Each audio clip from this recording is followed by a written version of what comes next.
મોટા ભાભી, બાએ ચા બનાવવાનું કીધું છે ને, તો તમે એમના માટે ચા બનાવી દેજો અને આદુ નાખજો, કેમ કે બા બાપુજી આદુ વગરની ચા નથી પીતા. એક કામ કર ને, તને કીધું છે તો તું જ ચા બનાવી નાખ ને. એટલે બાએ કઈ એમ નામ લઈને નથી કીધું કે તું જ બનાવો.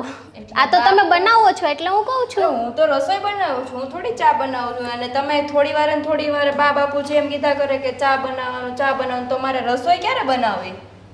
અરે ભાભી, હવે ચા બનાવવામાં અહીંયા શું વાર લાગવાની છે? વચ્ચે વચ્ચે કામ આવે ને, તો જે કામ ચાલુ હોય ને એમાં વાર લાગે. પછી જમવાનું મોડું બનશે ને તો બા બાપુજીને તમે બધાય કહેશો કે જમવાનું હજી નથી બન્યું. અને ઘરના બધા કામ તો મારે જ કરવાના છે ને. તમે તો કોઈ કરતું નથી બા કરતા, નથી તું કરતી. અરે ભાભી, હું જેટલી બને એટલી હેલ્પ તો કરાવું છું તમને. તમે તો મને સંભળાવવા લાગ્યા. સવારથી ઉઠીને શું કામ કર્યું છે સ્વીટી?